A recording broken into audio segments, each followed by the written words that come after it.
94 degrees on the thermostat by 10 o'clock at night, and the box fan on your dresser is just pushing hot air from one side of the room to the other. You've got the window cracked 2 inches because that's as far as you trust it with the neighborhood the way it is. And the air coming through that gap doesn't feel like relief. It feels like someone left the oven door open 3 rooms away. The hamper in the corner is doing you no favors either. Towels from this morning, a couple of gym socks, all of it just sitting there in the heat. And every time the fan turns that direction, you get a whiff of it. Your electric bill from July is sitting on the counter, and it says $341. And you haven't even turned the air conditioner past 74 all month because you're scared to see what it says in August. You lie there sweating, breathing air that feels thick going down, like you're pulling it through a wet towel, and you think there has got to be something better than this. There is, and it's not a machine. It costs less than what you'd spend on a fast food lunch for 2. It takes you 15 minutes to put together with your own 2 hands. It doesn't use 1 single watt of electricity, and it does something that sounds almost too good to be paired together. It cools the air in that room, and it cleans it at the same time. It pulls out that stale, closed-up smell, that heavy dampness that gets into your chest the second you walk into a room that's been shut tight for a few days. And here's the part I really want you to sit with. It's the exact same material sitting inside those $300, $400 air purifiers they sell at the appliance store. The exact same stuff, just dressed up in a plastic box with a brand name stuck on the front and a filter light that blinks red every 90 days so you'll buy another one. Today, I'm going to show you how to build the plain version yourself at home, and I'm also going to be honest with you about exactly what it can't do, because I'd rather you trust me next month than be impressed with me tonight and disappointed with me by Friday. My name is Linda. I've been keeping house for over 40 years now, most of them on 1 paycheck, raising 3 kids in a house where the air conditioner only ran when somebody was running a fever or the pie needed to set. I know what it is to sit in a hot kitchen in July with bread rising and no money for a new window unit. I know what it is to open a linen closet in August and smell that closed-up mustiness and not have $40 sitting around for one of those plug-in odor machines. What I'm going to teach you today isn't new. It isn't clever. It's something my own mother did, and her mother before her, and it still works exactly as well now as it did back when nobody had central air, and everybody just had to figure it out. By the end of this video, I'm going to walk you through the whole thing, step by step, with exact prices so you can build it this weekend for less than the cost of a movie ticket. And I want to tell you right now, before we get into the how, the part that ought to bother you a little. This trick has been sitting around for generations, quietly working, while companies sell you the same basic material wrapped in plastic for 50 times the price and act like it's some kind of breakthrough. Nobody's plotting anything sneaky here. They just make a whole lot more money if you keep buying a new filter every season. So they're not exactly rushing to tell you that a $7 bag of the same stuff sitting in a dish by your window does most of the same job. Stay with me. By the end of this, you're going to know exactly how to build it, exactly where it belongs in your house, and exactly where it belongs in your barn or your coop, if you've got animals depending on you to keep them comfortable too. Here's what most folks get wrong before they even start, and it's the same mistake that makes half the home tricks out there fail before they get a fair shot. People hear charcoal, and they walk straight to the garage and grab the bag of briquettes sitting next to the grill. That bag is not going to do one single thing for you here, and I want to stop you before you waste your money and your Saturday afternoon. Grilled charcoal is pressed together with binders and starch to hold its shape and burn slow and hot. It's basically sealed on the inside. What you need is activated charcoal and that's a completely different animal. It's been heated a special way that opens it up into millions of tiny little tunnels, like a sponge built with more patience than any of us have. If you could unfold all those tiny passages inside just one handful of activated charcoal and lay them flat, they'd cover more ground than your living room floor. One handful. That's what makes this whole thing work, and I'll get to exactly why that matters in a minute. But for now, just remember, briquettes, no. Loose activated charcoal, yes. You'll find it easiest and cheapest in the fish tank aisle at the pet store, sold as aquarium carbon, because it's the same stuff people use to filter their fish tank water clean. You can also find it labeled as plant charcoal or potting charcoal in the garden section, or wherever they sell air filter supplies. Any of those will do the job. A bag runs somewhere around $6 or $7, and one bag lasts you the whole hot season if you take care of it, which I'll show you how to do. Now, before I get further into this, let me tell you something my mother used to say every single summer while she hung wet sheets over the kitchen doorway, because it's the whole idea behind this trick, and it's older than any of us. Air that doesn't move goes bad.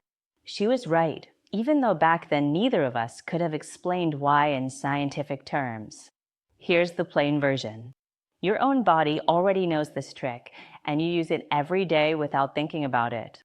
When you sweat and a breeze passes over your skin, you feel cool, not because the air itself got colder, but because that water evaporating off your skin is pulling heat away with it as it turns to vapor. That's just how evaporation works. It needs to borrow heat from somewhere to make the change from liquid to gas, and it borrows it from whatever's right next to it. That's why a wet sheet hung in a doorway cools the room behind it. That's why my mother laid a damp cloth over the milk crock in the pantry, so it would hold up one more day in the heat before it turned. Move air across something wet, and the air that comes out the other side is cooler than the air that went in. Grandmothers have known that trick since before anybody had a name for evaporation. That's only half of what makes this work, and the other half is the charcoal itself. Those millions of tiny tunnels inside activated charcoal do two jobs at once, and that's the whole secret. First, they hold an enormous amount of water for how little space they take up, and they release it slowly as air moves across, which gives you that same wet surface cooling I just described, except it lasts a lot longer than a sheet that dries out in 20 minutes. Second, and this is the part that really matters, those same tunnels trap the bad stuff floating around in your air. The stale odor, the musty dampness, those compounds that make a closed-up room smell old even right after you've cleaned it. Air passing through that charcoal doesn't just come out cooler. It comes out cleaner because the charcoal grabs onto that grime and holds it and doesn't let go. Let me walk you through building it, and I promise you, 15 minutes is a fair estimate, not a sales pitch. You need something shallow to hold the charcoal. A baking pan works, a plastic tub works, even a wooden box with a bit of plastic sheeting laid in the bottom will do, as long as it's shallow and lets air pass freely over the top. Spread your charcoal out in that pan in a layer about 2 fingers thick. You don't need it deeper than that. The whole point is getting a wide, flat surface so the air passing over touches as much of it as possible. Then you soak it down good with clean water until it's thoroughly wet all the way through. Let it sit a few minutes to really drink it in, then tip out whatever water is left pooled in the bottom. You want it like a well-wrung sponge, wet on the inside, but no standing water sitting there. Standing water doesn't do a thing for the air moving over it. Damp charcoal with air passing across it does everything. Now here's the part almost everybody gets backwards, so listen close, because this is the difference between a curiosity and something that actually earns its keep. The best spot for that pan is right where the air comes in, the window where your breeze blows through, the door you leave cracked, the vent where fresh air enters the room, so that every bit of air coming in has to pass right over that wet charcoal before it gets anywhere near you. If you set that pan in the middle of the room on a table, it does almost nothing, because whatever coolness it's giving off just drifts up and disappears before it ever reaches you. Set it right in the path of the breeze, though, and every breath of air that comes through arrives already a little cooler and a good bit cleaner. That's the whole difference between a trick that's fun to try once and a system that actually earns its place in your house. If you've got a natural cross breeze through your window, that's enough on its own. If you want it working a little harder, a small fan blowing air through the pan helps it along, but you don't even need that. A good cross draft through an open window does the job by itself without spending a nickel on electricity. That's the whole setup: a pan, a bag of charcoal, some water, and putting it in the right spot. Under $7, start to finish. I remember the summer my youngest was still in diapers, and we didn't have central air in that house. Just one window unit in the front room that Earl and I ran maybe 2 hours a night to take the edge off before bed. The back bedroom where the baby slept didn't get a lick of breeze. One little window that faced the neighbor's fence. No cross draft at all. That room held heat like an oven all night long, and I'd go in there at 2 in the morning just to check on her and come out with my nightgown stuck to my back. I didn't have this trick figured out back then. I wish I had, because I spent a lot of nights fanning that child with a folded church bulletin instead. It wasn't until years later, talking to my own mother about how she managed a stuffy house with 6 kids and no air conditioning at all, that she told me about the wet charcoal in the window, and I about could have cried thinking of all those nights I could have used it. Now, I need to give you the one honest word of caution in this whole video, because I don't like leaving out the important part just to keep things tidy. This charcoal setup belongs in a space where air is actually moving, a room with the window open, a coop with its fence open, a shed with the door cracked. That's the whole point of it, and it's also just plain good sense. Anything damp sitting for a long stretch in a completely sealed up little space with no airflow at all isn't a good idea, for all the same reasons you wouldn't want any wet material trapped in an airtight box for days on end. You can end up with mildew, and nobody wants that. So the rule is simple, and it's the very same rule that makes this trick work in the first place. Always keep it somewhere the air can move through. Window open, vent open, cross breeze. Never sealed up tight. Following that rule doesn't cost you anything extra, because moving air is exactly what makes the cooling happen anyway. Now let me tell you where this trick really earns its keep, because it isn't so much your living room on the hottest day of August. I'll be straight with you about that in a minute. Where it really makes a difference is the chicken coop, the rabbit hutch, the doghouse, that back corner of the property that never gets a breath of breeze. A coop in the thick of summer is a rough place to be. Chickens don't sweat the way we do, and they have an awful hard time shedding heat, so they suffer real discomfort once the temperature climbs. On top of the heat, you've got the ammonia smell rising up off the bedding, which stings their eyes and their lungs same as it would yours. This isn't just about making things a little nicer for them. It's a real welfare matter, how those animals get through a heat wave. Picture a simple little frame of wet charcoal set right at the vent where air enters the coop. You can knock one together out of scrap wood, open on 2 sides, with a bit of fine mesh screen to hold the charcoal in place. Fill it a few inches deep with activated charcoal, wet it down, and set it right in that opening where the breeze comes through. Now, every bit of air entering the coop has to pass over that damp charcoal first. It arrives a few degrees cooler, which for an animal panting through a heat wave is nothing to sneeze at. And it arrives without that ammonia bite, because the charcoal grabs it and holds on to it. Your birds are breathing air that's both cooler and cleaner at the same time, right through the worst part of the afternoon. That's the difference between animals that are struggling and animals that are managing just fine. The same setup works for a rabbit hutch, for a doghouse, for that back stall in the barn where the animals go to get out of the sun. Now, I want to say something to you plainly, because I don't like it when folks stretch the truth to make a video sound bigger than it is, and I'm not going to do that to you.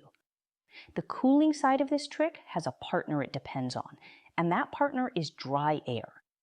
Here's why. Evaporation only cools when the surrounding air actually has room to take on more moisture. In a dry climate, the air is thirsty. It soaks up the water off that charcoal fast, and you'll feel a real drop in temperature, several degrees, something you notice right away. But in a humid climate, where the air's already carrying a heavy load of moisture most of the year, there isn't much room left for it to take on more.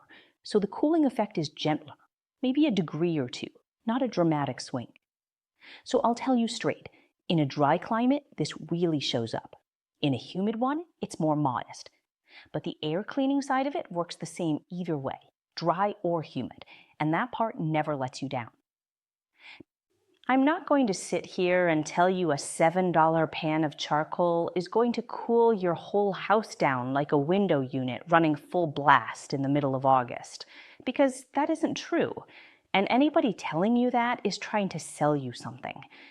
What it does do, anywhere you live, is clean the air and take some of the sharp edge off the heat right at the point where that air comes into your home. One more honest thing, because upkeep is part of the whole truth of this. The charcoal only does its job while it's damp, so you need to wet it down again every morning. 30 seconds with a cup of water does it. A dry pan of charcoal sitting there isn't doing a thing for you. And after a month or two of soaking up odors, the charcoal gets full up and starts working slower. You don't throw it out at that point. You spread it out in a shallow pan and set it in the sun for a full day, and the heat draws back out everything it's been holding, leaving it clean and ready to go back to work. One $7 bag, wet down every morning and refreshed in the sun now and then, can carry you clean through the whole hot season.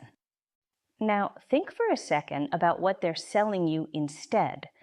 That window air conditioner runs all summer, every summer, and you pay for every hour it's plugged in, right there on your electric bill. That air purifier sits in the corner of your living room, $300 or $400 to bring home, and then it wants a new filter every couple of months, which you buy again and again for as long as you own the thing. I'm not telling you those machines don't do their job. They do. But every single one of them is something somebody sells you once and then keeps selling you, month after month, season after season. The electricity to run it, the filters to feed it, the repair bill when it breaks down in the exact week you need it most. And here's the plain truth nobody at the appliance store is going to volunteer.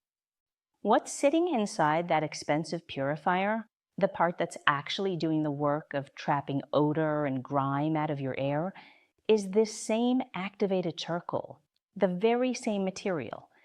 They pack it into a plastic housing, slap a brand name on the front, and sell it to you fresh 4 times a year. You can buy that same loose charcoal for a few dollars, set it in a pan by your window, and freshen it up in the sun for free. It isn't some different secret formula. It's the same material, minus the fancy housing, minus the brand name, minus the repeat purchase every month. That's really the whole reason you haven't heard about this before. Not because it doesn't work. It works fine, but because there's no money to be made selling somebody a bag of charcoal in a dish. Nobody's plotting to keep this from you. It's simpler than that. There's just no repeat sale in something that lasts all season and costs less than lunch, so nobody's in a hurry to put it on a billboard. The expensive stuff gets advertised loud. The $7 stuff just sits quietly, doing its job. And it's mostly folks who never stopped using the plain old ways, the ones who've learned it from their own mothers and grandmothers, back when there wasn't another option, and you made do with what the land in your own 2 hands could give you. Who ever think to mention it at all? We use the simple things because we had to learn that, and because the simple things don't let you down in the worst week of the summer, and they don't send you a bill every month for the privilege of using them. Before I give you your list for the weekend, let me tell you, if tricks like this, the kind my own mother handed down to me, the kind that don't cost you a dime in electricity, are worth your time, hit subscribe and tap that thumbs up. It tells me you want more of these, and honestly, it keeps me going to see this little community growing. So here's what I want you to do this weekend. Get yourself a bag of loose activated charcoal from the fish tank aisle at the pet store or the plant section, never the grill briquettes, for around $6 or $7. Spread it about 2 fingers deep in any shallow pan you've got sitting in a cupboard. Wet it down thoroughly. Pour off whatever water pools in the bottom. Set that pan right in your window or your doorway, wherever your breeze comes through, never in the middle of the room. Let the air pass over it, always. Wet it fresh every morning. And if you've got animals depending on you, build them their own little screened box and set it right at the coop vent or the hutch door, so the air they breathe on the hardest afternoons comes in a little cooler and a lot cleaner. And keep that one rule close, because it's the only one that really matters here. Air always moving. Window open, vent open, cross breeze. Never sealed up tight in a closed-off little room. I've put this whole system down on paper, this one and dozens more from my years running a household on a shoestring, in a little book I call Linda's Homekeeping Handbook. It's got the tricks I use to stretch a paycheck, keep a house of 6 comfortable, and never once buy something new in the old. Simple ways still worked just fine. You'll find the link right down in the description below. Before you go, tell me in the comments where you're writing in from and what your summer heat situation looks like. What room in your house never gets a breeze? What corner of your yard your animals go to hide from the sun? I read every single one of them. And come back next week, because I'm going to show you the other trick my mother swore by for keeping food fresh in a kitchen with no working refrigerator for 3 long days one August. And I promise you, it's got nothing to do with ice. The women who kept this country's homes running knew things we're only just starting to remember.